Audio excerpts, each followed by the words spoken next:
Breaking news చూస్తున్నాం. మహబూబ్ నగర్ జిల్లా కేంద్రంలోని క్రిస్టియన్ కాలనీ డబుల్ బెడ్రూమ్ ఇళ్ల వద్ద అక్రమ కట్టడాలను హైడ్రా కూల్చివేసింది.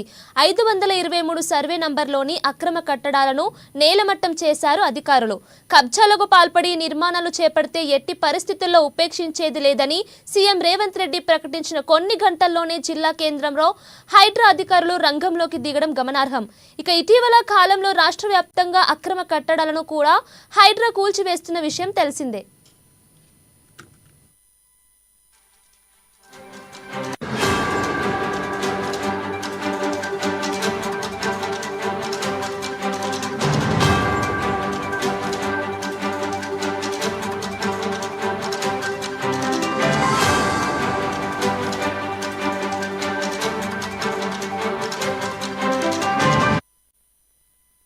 మహబూబ్ నగర్ జిల్లా కేంద్రంలోని క్రిస్టియన్ కాలనీ డబుల్ బెడ్రూమ్ ఇళ్ల వద్ద అక్రమ కట్టడాలను హైడ్రా కూల్చివేసింది. 523 సర్వే నంబర్లోని అక్రమ కట్టడాలను నేలమట్టం చేశారు అధికారులు. ఇక దీనిపై పూర్తి డీటెయిల్స్ మా పాలమూరు ప్రతినిధి ప్రదీప్ ఫోన్ ఇన్ ద్వారా అందిస్తారు. చెప్పండి ప్రదీప్. కీర్తన, పాలమూరు జిల్లాలో హైడ్రా కూల్చివేతలు ప్రారంభించిందని చెప్పొచ్చు. ఇంతవరకు హైదరాబాద్ లో కొనసాగుతున్న హైడ్రా కూల్చివేతలు ఈ రోజు పాలమూరు జిల్లాలో కూడా అక్రమ నిర్మాణాలపై అధికారులు కూల్చివేత ప్రారంభించారు. తెల్లవారుజామున 2 గంటల నుంచే క్రిస్టియన్ పల్లిలోని మౌనర్ సమీపంలోని క్రిస్టియన్ పల్లిలో డబుల్ బెడ్రూమ్లను అధికారులు కూల్చివేసే ప్రక్రియ మొదలు పెట్టారు. అయితే మధ్యరాత్రి 2 గంటల నుంచి ఉదయం 6:30 వరకు కూడా ఈ కూల్చివేతలు అయితే జరిగాయని చెప్పొచ్చు. దీనికి సంబంధించి 523 సర్వే నెంబర్లో కూడా పూర్తి స్థాయి అక్రమ కట్టడాలను పూర్తిగా నేలమట్టం చేసిన అధికారులు ఇటువంటి ఏదైతే అక్రమ కట్టడాలపై కూడా ఇక ముందు కూడా తాము కూల్చివేతలు చేస్తామంటూ, అక్రమ కట్టడాలను సహించేది లేదంటూ ప్రభుత్వ ఉత్తర్వుల ప్రకారమే తాము కూల్చివేతలకు పాల్పడుతున్నట్టు కూడా అధికారులు చెప్పారు.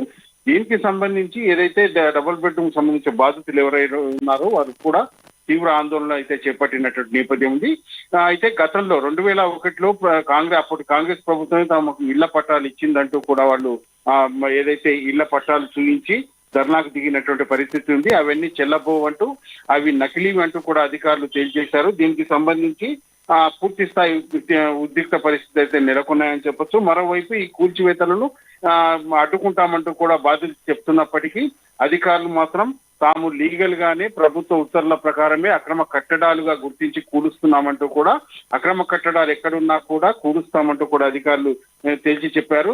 మరోవైపు దీనికి సంబంధించి ఇప్పటికే ఏదైతే పాలమూరు జిల్లా కేంద్రంలో సహా ఉమ్మడి పాలమూరు జిల్లాలో కూడా ఇటువంటి ఆక్రమణకు గురైన ఏదైతే స్థలాలు ఉన్నాయో వాటిని కూడా పూర్తి స్థాయిలో అక్రమ నిర్మాణం కూల్చివేస్తామంటూ కూడా అధికారులు చెప్తున్నారు. దీనికి సంబంధించి ఉమ్మడి పాలమూరు జిల్లా వ్యాప్తంగా కూడా అక్రమ కట్టడాలు ఎవరైతే నిర్మించాలో వాళ్ళకు కొంతమేర కోర్టులకు కూడా వెళ్లే పరిస్థితి ఉందంటూ కూడా తెలుస్తా ఉంది. దీనిపై అధికారులు కూడా పూర్తి స్థాయి తమకు అధికారాలు ఉన్నందువల్లే ఇటువంటి కూల్చివేతలకు పాల్పడుతున్నామంటూ అక్రమ కట్టడాలుగా నిర్ణయించి అక్రమ కట్టడాలుగా తేల్చిన తర్వాతనే మేము కూలుస్తున్నామంటూ కూడా అధికారులు చెప్తున్నప్పటికీ ఏదైతే 2001లో అప్పటి కాంగ్రెస్ ప్రభుత్వం తమకు ఇళ్ల పట్టాలు ఇచ్చింది, ఇళ్ల పట్టాలు ఇచ్చి అర్ధరాత్రి 2 గంటలకు కనీసం నోటీసులు కూడా ఇవ్వకుండా ఎలా కూలుస్తారంటూ కూడా బాధితులు అయితే ఆందోళన వ్యక్తం చేస్తున్నటువంటి పరిస్థితి. మరోవైపు పోలీసులు కూడా దీనికి సంబంధించి కట్టుదిట్టమైన భద్రతా ఏర్పాట్ల మధ్యనే భారీ బందోబస్తు మధ్య ఈ కూల్చివేతలు అయితే అధికారులు చేపడుతున్నారు. ఇప్పటికైతే క్రిస్టియన్ పల్లితో సహా మరికొన్ని చోట్ల కూడా కూల్చే ఏదైతే ఆస్కారం ఉందని కూడా మనకు తెలుస్తోంది. మొత్తం మీద హైడ్రా తరహాలని అధికారులు కూడా ఇక్కడ అక్రమ నిర్మాణాలపై ఉక్కుపాదం మోపుతున్నారని కూడా చెప్పొచ్చు. Keerthana. Right Pradeep, thank you.